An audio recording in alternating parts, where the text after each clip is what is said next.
Selamat pagi, salam sejahtera. Aku nak umumkan kepada kamu semua berita yang kamu tunggu-tunggu, keputusan PRU 15 pada kali ini. Apabila kerusi yang ditunggu-tunggu yaitu Parlimen untuk P098 Gombak yang mana menampilkan persaingan antara anak murid dan juga guru. Gurunya ialah Muhammad Azmin Ali dan muridnya pula ialah Amiruddin Syari. Dua-dua pernah jadi Menteri Besar Selangor. Siapa yang kalah? Akhirnya Muhammad Azmin Ali dibelasah sendiri oleh anak muridnya yaitu Amiruddin Syari dengan majoriti besar 12.729. Maka dengan ini diumumkan dengan sah dan dengan beraninya kita umumkan masa depan politik Azmin Ali sudah terkubur selama-lamanya, karena Azmin Ali kalah dengan majoriti yang begitu besar di Parlimen Gombak kepada Amiruddin Syari. Hari ini Amiruddin Syari mendapat 72.267 undi, mengalahkan Muhammad Azmin Ali daripada Perikatan Nasional dengan undi 59.538 undi. Dengan ini, majoriti yang dibawa oleh Amiruddin Syari ialah 12.729 undi.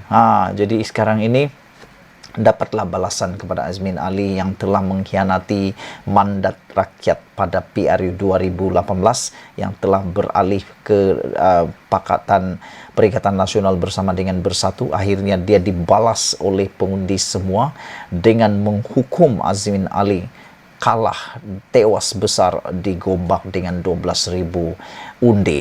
Aku ingat dia akan kalah dengan undi yang kecil. Rupa-rupanya dia kalah teruk dengan begitu besar.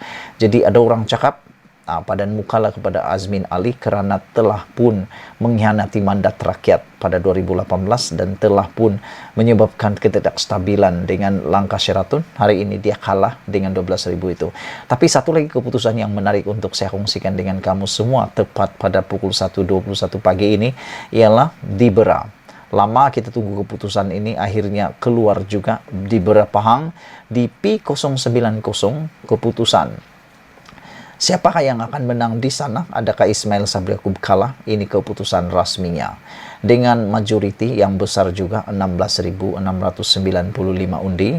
Hari ini diumumkan Parlimen Bera dipertahankan oleh Ismail Sabri Yaakob dengan undi yang beliau dapat 31.762, manakala untuk Pakatan Harapan yaitu Abbas Awang hanya mampu mencapai 15.067 undi sahaja. Bagi Perikatan Nasional pula yaitu Semawi Harun hanya mendapat 12.719 undi. Ini bermakna dengan pertandingan 3 penjuru ini, Ismail Sabri Yaakob sah kekal menjadi ahli parlimen di Bera. Tapi untuk menjadi Perdana Menteri tidak sama sekali lagi. Beliau sudah hilang kelayakan menjadi Perdana Menteri kerana setakat jam sekarang kita umumkan bahawa Pakatan Harapan secara sah mendapat 40 kerusi, Perikatan Nasional 37, GPS 22 dan Barisan Nasional jauh sekali ketinggalan dengan hanya mendapat tidak sampai 20 kerusi setakat yang kita umumkan pada waktu ini. Menurut Malaysia Kini, setakat ini secara tidak rasmi, PH menang 52 kerusi, Perikatan Nasional 41, BN 20, GPS 20 dan lain-lain 5. Barisan Nasional hanya mampu mencapai 20 kerusi secara tidak rasmi pada pukul 12.45 pagi tadi. Saudara-saudara yang saya hormati sekalian, dengan ini kita dapat umumkan bahawa di Parlimen Tambun pun Anwar Ibrahim telah mempertahankan kerusinya. Tinggal saja yang satu kita mau tahu. Dua yang kita nak tahu ialah Sungai Buloh dan juga Bagan Datuk. Adakah Zahid Hamidi mampu mempertahankan keputusan kerusinya? Itu yang kita nak tahu selepas ini. Saudara-saudara, di dalam keputusan yang seterusnya ialah ada perubahan terkini di mana Pakatan Harapan mendapat tambahan satu lagi kerusi, dapat lagi satu kerusi untuk Pakatan Harapan. Saudara-saudara, sebelum kita berpisah, jangan lupa tinggalkan komen Anda, tekan butang subscribe. Dan jumpa lagi, bye-bye. Selamat petang, salam sejahtera. Ini keputusan yang paling menarik yang kita dapat terkini daripada laporan yang kita dapat sumber mengatakan bahwa Anwar telah berkata KPN, yaitu Ketua Polis Negara, suruh dia bersedia bentuk kerajaan. Wow, apa sebenarnya yang terjadi sehingga Anwar kata Ketua Polis Negara suruh dia bersedia bentuk kerajaan? Apa komen daripada Ketua Polis Negara? Jom kita tengok apa yang jadi. Sebelum itu kita nak ucapkan tahniah kepada semua yang telah mengundi sepanjang hari ini. Diramalkan beberapa minit lagi daripada sekarang, keputusan-keputusan akan mulai keluar satu persatu. Jadi terus ikuti channel ini untuk mendapatkan butiran-butiran kemenangan-kemenangan yang terkini daripada tempat-tempat pembuangan undi. Hari ini Ketua Polis Negara Tan Sri Asril Sani Abdullah Sani hari ini menafikan bahawa dakwaan bahawa beliau menghubungi Presiden PKR Datuk Seri Anwar Ibrahim malam tadi, kononnya supaya bersedia untuk membentuk kerajaan. Asril Sani berkata dakwaan berkenaan tidak benar. Saya tidak bercadang untuk mengambil sebarang tindakan berhubung ucapannya yang menyebut Ketua Polis Negara menghubunginya. Wah, rupa-rupanya apa yang berlaku menurut Ketua Polis Negara, beliau tidak menghubungi sesiapa. Walau bagaimanapun, beliau juga tidak bercadang untuk mengambil sebarang tindakan atas ucapan Anwar yang menyebut Ketua Polis Negara menghubunginya. Beliau berkata, mungkin Anwar tersilap kata dalam kegairahannya berceramah dan berkempen. Di Malaysia, biasanya perkara yang dinafikan boleh jadi benar. Tapi yang ini, kita tak tahu lagi kebenarannya macam mana. Ada berita palsu yang katanya berita kabar angin, mula-mula jadi kabar angin, lama-lamanya jadi kabar benar. Tapi yang ini kita tak pasti lagi, apa sebenarnya statusnya.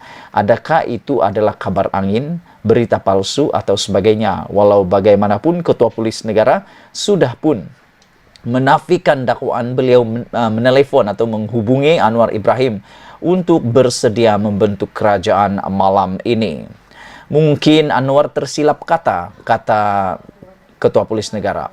Ini susulan dakwaan Anwar yang mengatakan bahawa Pakatan Harapan dikatakan mampu memenangi 112 kerusi parlimen pada pilihan raya umum ke-15, kata Ketua Polis Negara, yang sudah menghubungi dan memintanya untuk bersedia.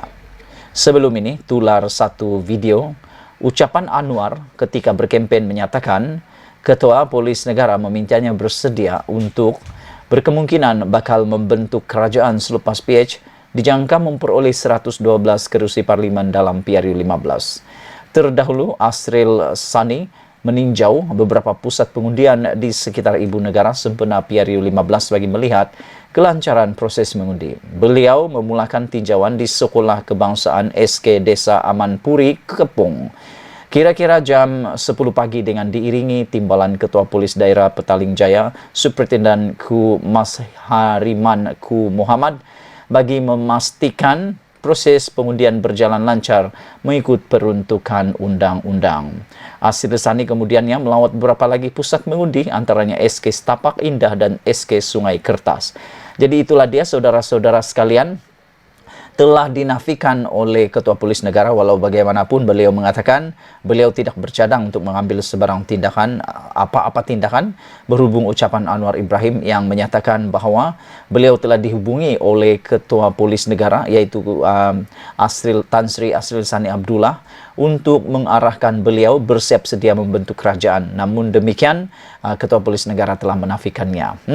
Apapun yang terjadi, kita ingin ucapkan kepada Anwar Ibrahim, teruskan berjuang. Kalau benarlah berita itu, maka tahniah kita ucapkan kepada Anwar Ibrahim. Terus bersama dengan channel ini, jangan lupa kamu berikan komen kamu, adakah Anwar akan menjadi Perdana Menteri pada malam ini?